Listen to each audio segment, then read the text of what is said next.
africaine d'aviation, CAA, encore et toujours motivé dans l'année fatiguée. Na année 2026, on peut, azan l'issue kokubisa, perfection na ninga kosakanate, na ba service na ye, sécurité, confort, na régularité, bon di melange lendi l'issue na ninga kosakanate, mon côté na terrain, c'est pelas de ces pelas, ati avion na la dernière génération, le col Airbus A320, pour la destination ebele, na ba province pour la ville ya RDC,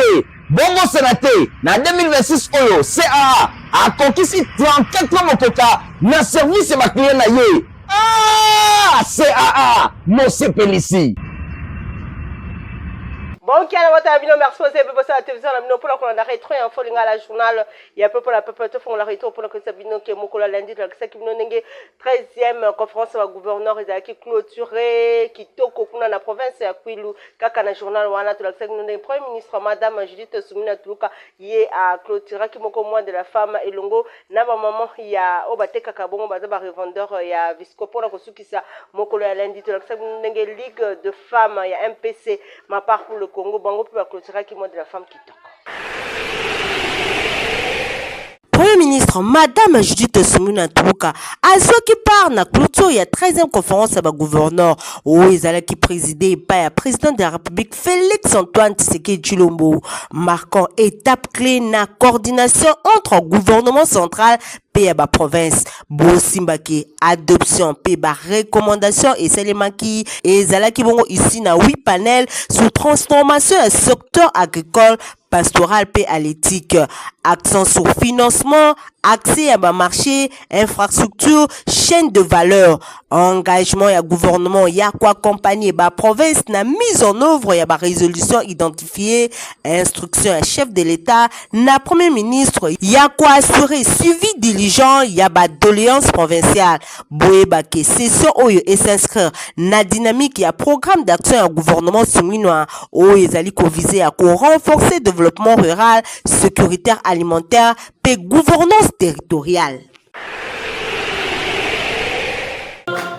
Ligue des femmes, il y a parti politique, ma part pour le Congo, MPC na Mokuse, parti politique, il y a autorité morale, Etienne Tshisekedi ou Tshisekedi, Nabo Kambeme, ya président national, honorable, espérant Kamanda, ba clôtura qui moi de la femme en beauté, Nyonso Elekaki, na siège na bango Oyo et Zwami na commune ya Kasavubu. Yemoko présidente nationale, il y a Ligue des femmes, Madame Sophie Ramazani, Azwaki Maloba, pour na ko introduire ba mama pe kotalisa bango eloko nini ezali kotalisa to importance ya milulu oyo na impulsion ya secrétaire général ya parti Vianney Kanane. Droit, garantie, autonomisation durable pour toutes les femmes et toutes les filles en République démocratique du Congo. Wanande ezalaki bongo mama na likambo oyo ezalaki topetem. Secrétaire général adjoint en charge ya social ya MPC Madame Odette Nkulu nde afongola qui exposé pour na kolobela sous-thème impact de la femme dans la politique alobela ki ba qualité pe biloko nyose malonga oyo mwasi esengeli aiba na kosala na yango pour na komema impact na kati ya politique atalisa ki mwasi esengeli azala loyal azala na constance ayeba na kose sacrifier azala na dévouement pe azala bongo patriote pe bongo na bongo. Madame Kavira Nangambo na ye vice-présidente de la fédération Funa ye alobela ki droit à la santé oyo bandeko basi nyonso esengeli bayeba na ko bénéficier na yango pour na ko clôturer exposé présidente nationale ya Ligue des femmes ya MPC Madame Sophie Ramazani alobela ki comment prendre soin de notre environnement atalisa ki ndenge nini environnement ya kitoko et kozala bénéfique pour na bandeko basi bosimba pe boyeba ke journée oyo ezala ki vraiment réussite totale ba mama ya MPC ba yemba ki ba binaki pe ba telisa ki vraiment esengo na bango na suka ya milulu. Secrétaire général en charge ya social ya parti Madame Odette Nkulu elongona présidente nationale ya Ligue de femmes ya MPC Madame Sophie Ramazani baloba kiboui koyanga na ba mama ya MPC mukolo ya lelo le 27 mars 2026 eza pona ko clôturer le mois de la femme auto célébraka chaque année na kombo ya ba femme en général. Quand nous disons femme, Nous voyons même la jeune femme de 18 ans, quand elle est majeure et elle est femme. Tosangani awa kolobela thème na biso oyo eza international qui dit droit garanti, autonomisation pour les femmes et les filles. Et na sous-thème na biso ya MPC tozwaki l'impact de la femme en politique. Yango mama na likambo esangisaki biso mukolo ya lelo au nom ya ligue ya femme oyo invitaki biso lokola CGA pour représenter parti Mobima au nom ya initiateur Etienne Tshisekedi wa Tshisekedi, au nom ya président ya parti honorable docteur Espérant Kamanda, au nom ya secrétaire général Vianney Kanane. Par rapport à l'environnement, ils ont milieu habituel aux ventes. On a éviter les malades, on a éviter, donc surtout pour l'insalubrité. Parce que maman c'est to tamboli, to telemi, to vulgariser. Poubelle moko e kozala isu na balabala te. Yango to ngabi so ba mama MPC, to tie penza CT, to nyati CT pour l'environnement. Assainissement, ko so pa mama ipa ba pamba na balabala te, ba mama bazolamba mikate, bazozipate. Soko lingi mona na tia papier film. Parce que biso ba mama de toza ba acteurs, ba actrices. Les femmes sont des actrices de développement. Nyonso ebandaki pe esuki kitoko na MPC ba mama ba clôturer mwana bango en beauté ndenge kaka bino moko bozali komona ba mama ya MPC bazali ya kotelema.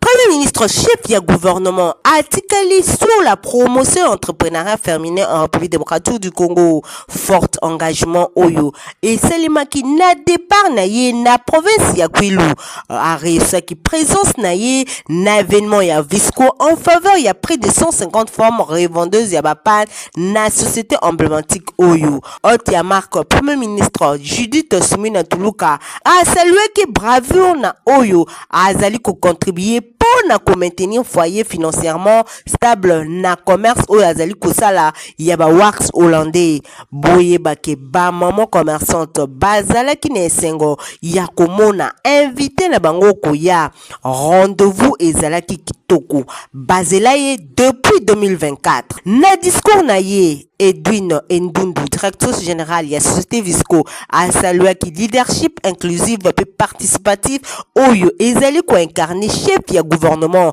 local la modèle ya gouvernance inspirant pour na ba femme congolaise. Pour naye considération Oyo Premier ministre Judith Suminwa Tuluka asali na ba revendeur et ezali ko renforcer conviction profonde ya ba entrepreneur. Depuis 2024 Premier ministre asalaka autonomisation ya ba femme pe ya ba jeune fille cheval de bataille naye na ba projet structurant pe intégrateur yango et permettait ki ba formaliser micro-entrepreneur masse laborieuse na ba initiative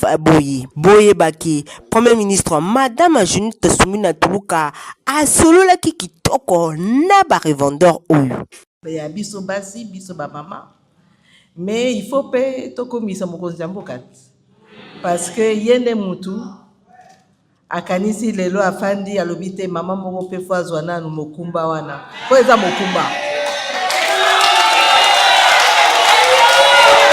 Bosimba qui cérémonie Oyo et Salimaki na marche à célébration à mois de mars consacré na défense et à droit de la femme. Boye baki ko respecter tradition na ko respecter tradition ba commerçante ba remeta ki cadeau symbolique na chef ya gouvernement digne ya ambassadrice ya PAN. Premier ministre a réparti Premier ministre a kindaki bongo na esengo ya komona ba vendeur Oyo pe a visité quelques stands Oyo ba exposaki. Mardi, c'est là que qui vient plénière et qui organisé Kitoko Kuna na Assemblée nationale honorable Florent Lebe Mupi ya clôtura qui de la femme Kitoko Longo na ba maman ya funa pour na kusukisa mokolo ya mardi bobake fumu difi maye après ça qui livre au cœur d'une vraie femme. Dynamique ya production législative intense ezali koko bana chambre basse ya parlement Plénière il y a lundi 30 mars 2026, Nabokambeme, il y a premier vice-président honorable Isaac Jean-Claude Chulumbai, n'absence il y a président Aimé Boji, dépêché na mission na République centrafricaine pour nous représenter chef de l'État. Balobela qui 4 projets de loi Oyo, projet à loi portant autorisation, il y a prorogation, il y a état de siège sur une partie, il y a territoire national. Présenté la ministre d'État en charge de la formation professionnelle, Marc Ekila, ministre d'État cité Outo Tanguy. Ordonnance loi il y a le 31 janvier 2026 où ils allaient modifier puis compléter loi numéro 023/20 il y a le 18 novembre 2002 où ils allaient kolobela code judiciaire militaire. Projet à loi Oyo na ratification ordonnance loi numéro 26/007 il y a le 15 mars 2026 ils allaient kolobela autorisation il y a prorogation il y a état de siège sur une partie à territoire national proclamé une ordonnance loi numéro 021/015 il y a le 3 mai 2021 il y a Ngopé Zala qui présenté peut défendu et pas il y a ministre Moko pour un projet à loi Oyo ils allaient kolobela ratification ordonnance loi numéro 26/008 il y a le 14 mars 2026 ils allaient kolobela adaptation à la disposition mingi na imposition il y a ba revenu contenu na législation spécifique yango pe zala qui présenté pe défendu na ministre des finances Grace Yamba pour un projet à loi où ils allaient kolobela état de siège yango zala qui adopté sans débat sur motion incidentielle et honorable Pierre Soumey alobela qui article 82 et règlement intérieur il y a Assemblée nationale malgré opposition à honorable Christian Mouane pe Aldos plénière à l'état qui mbalamoko na vote sans débat. Boepona misusu, article par article honorable, rapporteur et professeur Jacques Njoli, alobela ki ba projet mususu misatu oyo ezala ki adopté moyennant amendement ya plénière. Bosimba pe boye ba kena plénière oyo ba eli nationaux, ba vota ki résolution oyo ezali kolobela contrôle na usage ba frais académiques pe ba frais connexes na ba université publique pe privée. Commission d'enquête parlementaire et kosalema pour na kota la problématique oyo.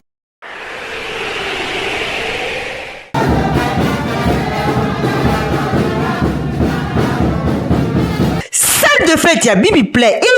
qui na ntenge ya kosakana te n'occasion ya clôture ya mois de la femme ba maman ya funa bazalaki ebele wana nani akokisi kosangisa bango bino moko bopesi réponse ezali kaka honorable Florent Lebe Mupia mur ya lamentation ya bana nyonso ya funa basanganaki pona kotalisa pe soutien na bango ya makasi epai ya chef de l'État Félix Antoine Tshisekedi Tshilombo nebefort o azali kosala pona kozongisa kimia na mboka na mbala moko maman Geneviève azwaki maloba pona kotalisa na ba maman importance ya mwana bango surtout que likambo o etali autonomisation oyo maman moko na moko esengeli abunda pona kozala utile na foyer na ye pe na société.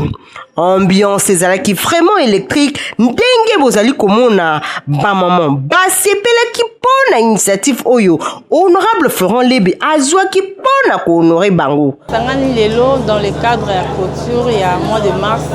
yango papa na biso Lebe Mupia abengisaki ba maman na souci ya ko se familiariser na souci ya ko motiver ya biso ba maman kozala autonome. Nandé honorable Lele bakanisi nga je suis ravi de joie na sepeli na journée na pesi merci pour alati singai na bimi pe na lobi na kati ya batu sepeli makasi nzambe apambola akende liboso biso ba mama toza na sima na ye mokupe honorable Florent Lebe Mupia a expliqué que son geste na ye ezali pe na tina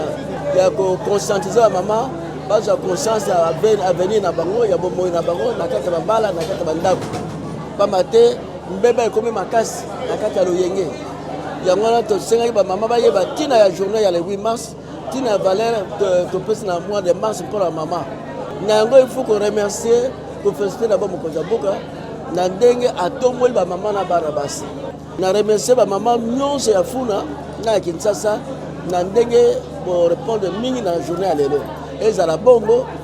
tonga nsima te tokelese liboso bamama basepeli mpe balobi otumboli Florent Lebe Mupia okokuta bamama ya funa na nzela na yo.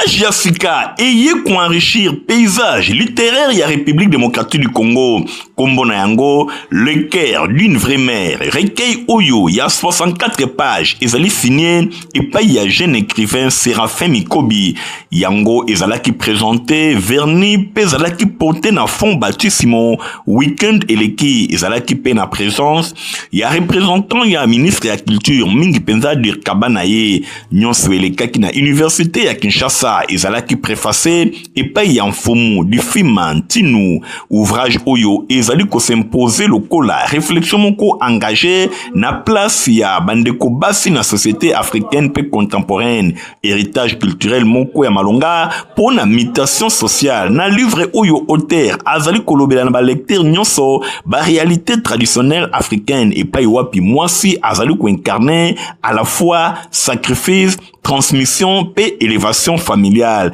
nanzela ba écriture sensible Oyo ancré na ba coutume Séraphin Mikobi azali ko s'interroger pour na ba fondement même ya identité féminine africaine et azali ko dénoncer ba dérive moderne nyonso Oyo ezali ko fragiliser ba valeur Oyo cérémonie Oyo mfumu di Fima Ntinu akumisaki livre ya référence Oyo capable ya ko rivaliser na ba classique africain nyonso pe a évoquer mingi Kamaralei pe misusu liboso ya assistance composé na ba universitaire ba étudiant ba cadre politico-administratif ba autorité coutumière message Oyo et monani lokola appel moko na conscience collective boina ngambu na ye Séraphin Mikobi a incarné une nouvelle génération ba écrivains congolais en pleine mutation étudiant en master boina faculté ya lettres pe ba sciences humaines ya université ya Kinshasa na département ya lettres pe civilisation française yepe azali enseigné en français na secondaire a Wanaville ya Kinshasa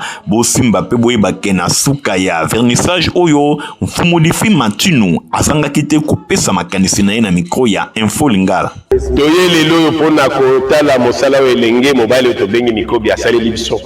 mokando ye akomi mokanda oye akomi totalisa yango na Oyo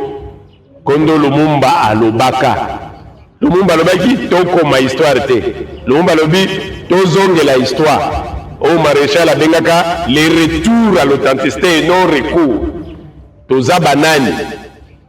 lelo toza na kati ya sanja ba mama bokomona na nzela mama akwese elamba batu bazoseka na tango ya kala mama akwesi bombango baweleli babombi nzoto ya lelo mutu mama ye moko azolakisa yango bokomona ngai te toke na mokili nini mwana oyo makambo ya akomi eza lokola azotuna biso azotuna batu nyonso kobana ba mama bango moko est-ce que tobungi tozongela oyo tozalaki mercredi national sotolobela ki bongo qualification ya ba le part na coupe du monde kaka na journal wana to la séance plénière ezalaki organisé kuna na Sénat pour la kosukisa boye ba kesi a ATR bis 320 pour na ba client na ye. Ah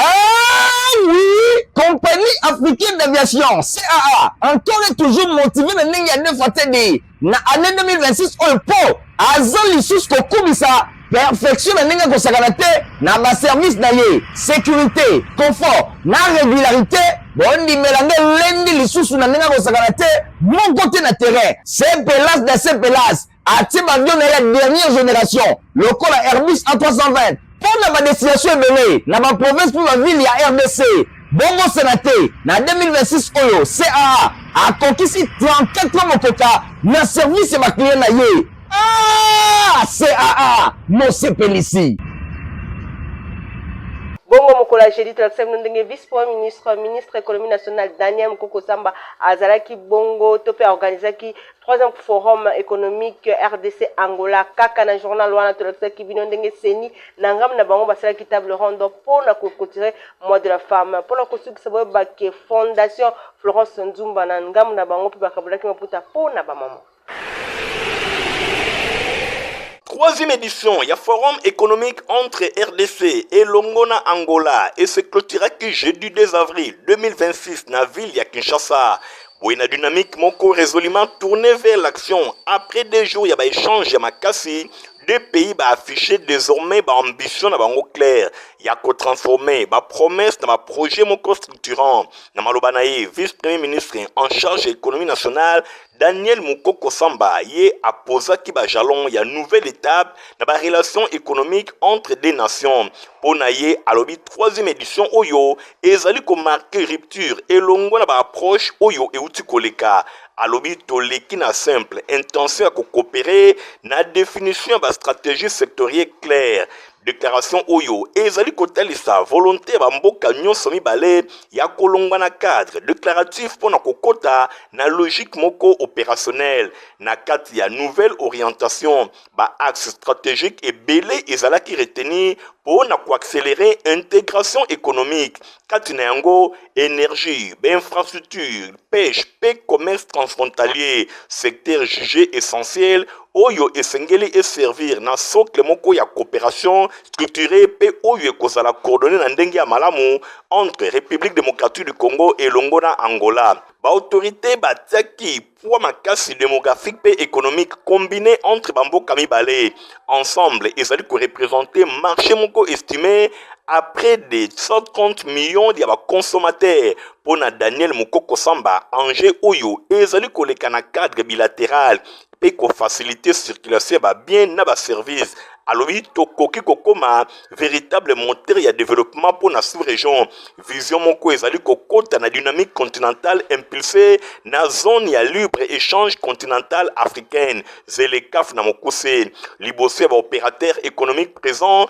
message ya gouvernement ezalaki sans équivoque réussite ya coopération et ko dépendre mingi na engagement ya vice-premier ministre ye a insisté mingi na nécessité ya ko concrétiser ba engagement na nzela ya partenariat durable mingi sous forme ya joint venture succès ya forum oyo et ko se mesurer kakate na ba discours kasi na ba projet réalisé ndenge vice-premier ministre en charge économie atalisi misala ya forum oyo ezalaki débouché na ba recommandation structurante pour faciliter commerce, développement, infrastructure, intégration financière et harmonisation de la politique économique. Enjeu ezali désormais koleka rapidement na mise en œuvre pour éviter ba engagement éthique à la lettre morte te logique oyo et koko ba na prochaine édition ya forum économique RDC Angola oyo ekosalema na Angola yango eko permettre ko évaluer ba avancées réalisées pe ko accélérer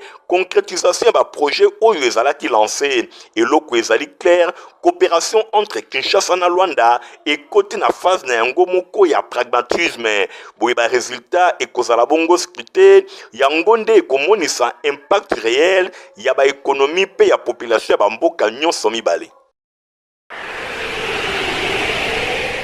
Commission électorale nationale indépendante Seni na Mokuse a marqué qui clôture la journée internationale des droits des femmes na table ronde moko sur l'intégration du genre, autonomisation de la femme au sein de l'institution. Na maloba na ye président ya Seni Denis Kadima Kazadi akumisaki rôle essentiel ya basi institution oyo pe engagement na bango constant pour na contribuer ko relever pe ba multiples défis a insistaki mingi na caractère particulier ya rencontre oyo ezali koleka simple cadre et activité institutionnelle pour na kokoma moment moko ya reconnaissance ya réflexion pe ya projection reconnaissance d'abord pour na kokumisa rôle essentiel ya basi na kati institution au-delà ba discours pe ba symbole exigence ezali ko s'imposer et pa na bango ya ko traduire célébration na action moko concrète pe durable ndenge atalisaki ataki na avant-plan présence ya ba niveau nyonso ya compétence pe ya engagement pour na ko faire vivre démocratie na RDC a indiqué que contexte congolais ezali engagement moko ezali ko mériter ezala souligner président a rappelé que na arrivé na ye na tête ya Seni nouveau management impulsaki dynamique moko et visaki ko renforcer représentation ya base na ba poste ba décision yango ezali komona na nomination ya secrétaire exécutif national adjoint na promotion ya directrice adjointe ya logistique pe secteur stratégie ya ba opération électorale boye accession ya ba femme na ba fonction ya ba direction na ba finance administration pe sensibilisation n'extension ya dynamique oyo ya secrétariat exécutif provinciaux pe na ba antenne boye ba avancer oyo pona ye ezali ko obligé ko kende mosika na promotion ya égalité de chance pe ya construction ya environnement professionnel respectueux pe équitable. Denis Kadima a souligné que dynamique oyo ekoki kozala porter kaka na basi bango mon côté asengi engagement ya mibali, l'esprit ya complémentarité pe ya responsabilité partagée, a évoqué notion ya masculinité positive pe asengi baye bana kotonga ensemble institution oyo juste pe équilibré. Oui, a précisé que engagement ya seni ekosuka kaka te na ba promotion kasi ezali kotalisa amélioration ya ba conditions de travail pe rémunération. Table ronde oyo ezalaki enrichi na ba contribution ebele. Joséphine Galula, membre ya plénière en charge de la question ya genre, a retracé historique ya célébration oyo, expliqua que choix ya thème na lien et longona plan stratégique pe ba opération ya seni. Nangambo na ye Sylvie Birembano, questeur adjoint en charge de la logistique, a insisté que mingi na ba droit garanti ya basi pe autonomisation durable, en particulier na kati ya centrale électorale. ONG Bisso a présenté que communication na oyetali impact de l'éducation sanitaire na processus électoral na RDC. Ba échange et taki na lumière, volonté commune ya ko renforcer engagement collectif en faveur ya inclusion pe égalité.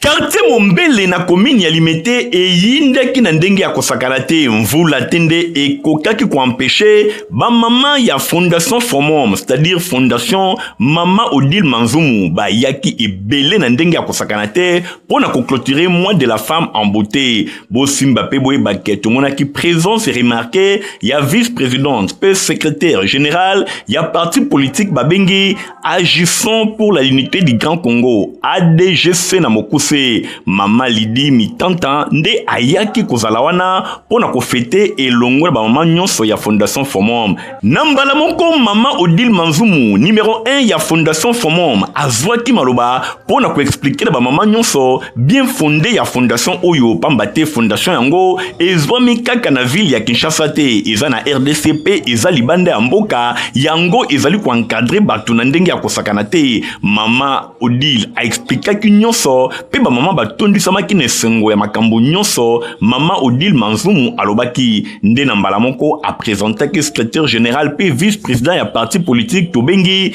ADGC. Mama Lidi Mitanta oyo azali partenaire monene ya fondation Fomom pambate parti politique oyo ezali parti politique moko ya makasi oyo ezali kosunga fondation kutu. Mama Odile Manzumu pe azali présidente ya Ligue de femmes kuna. Na mbala moko Mama Lidi Mitanta expliqua ki ba mama nyonso likambo etali mois de la femme importance na yango pe thème national oyo ezalaki retenu mingi penza likambo etali autonomisation ati ba mama nyonso esengeli basala makasi pona kozala autonome boyende bakozala utile na bandako na bango pe na société esengeli te kaka koluka kosenga mbisi kasi esengeli kozala na ndobo yo moko po ete oyeba na koloba pe kobokola libota na yo. Message oyo ezalaki vraiment capté 5 sur 5 balobi ba mama nyonso ya quartier Mombele oyo bazwami na fondation Fomom batondisamaki nesengo na ndenge ya kosakana te. Boye na mbala moko ba fiche d'adhésion ebimaki wana sur place. ADGC est enregistré et tout le kwe ba mama nyonso ya fondation Fomom balobi bango nyonso désormais ba koti na parti politique wana ba remplissaki ba fiche na bango nesengo na motema ba komi ba membre ya ADGC. Libala ya ADGC elongo na fondation Fomom yango yo ezali komonana mbuma na yango pe ezali bongo komonana nyonso elekaki vraiment kitoko ba mama ba clôturer mois de la femme en beauté. Cadeau surprise ezalaki bongo distribution ya maputa oyo yemoko Mama Odile Manzumu elongo na Mama Lidi Mitanta ba kaboelaki ba mama nyonso bazalaki présente wana na cadre ya fondation nzoka. Mama Lidi Mitanta o expliqué que ezalaki obligé à kokabola maputa te kasi fondation azali wana nde pona encadrement ya ba mama ba yekola mosala pona koyeba na kozala utile na société ba kanga maboko te. Mama azali moto oyo esengeli asala quelque chose po libota na ye ebika nyonso esalemaki vraiment kitoko ba cadeau oyo ba mama ya fondation ba tondisamaki na esengo pe balobi fondation Fomom ekende liboso pe libala na yango na ADGC ekoba kaka sikokoba. Ouverture ya session d'avril na conseil économique et social et salamaki kitoko ezaki bongo na journal biso mokolo ya vendredi poto longa pona bana mineza Protivap pe mokolo ko milango Protivap encore et toujours oyo mama bituna tuna ayeba kateti lero apesa mwana ye bire ebe na santé kitoko boye olesaka ye nini aliaka Protivap soka ba mama nyonso batimbe ya Protivap poto kitoko pona ba bébé pro mama ye soma ye mwana na ngai depuis abanda kolia akoli boye aliaka kaka Protivap protéine vitamine énergie azama yele na classe abelaka te alimbaka te ba mama félicitations na bokoneli bana Protivap facile à digérer et nourrissant ezana protéine vitamine et énergie bébé na yo kitoko ninyo esaka baba ingaka ngo santé kitoko nzoto makasi matemi disa mama letsa mwana sukana mbimbi oye sukana mbimbi Protivap bozala kebele pona kolanda retro ya info ninga la journal ya popo la petite ko se plein nom merci na Fabrice Lundombi azaki bongo na sima ya caméra pe na montage Nadine Sona azaki na concours ya journal oyo pe chef d'édition héritier mapinemi à souvent azaki journal ngala bino de se rendez-vous mikozeli ko au revoir. Ah oui, compagnie africaine d'aviation, CAA, encore et toujours motivé de n'engager fatedi. Na année 2026, on peut, azal lissus kokubisa, perfection de n'engager kosakanate, na ma service d'ailleurs, sécurité, confort, na régularité, bon di mélange lundi lissus na n'engager kosakanate, mon côté na terrain, c'est pelas de ces pelas, ati avion de la dernière génération, le col Airbus A320. Pour la destination est na ma province pour la ville, il y a RDC.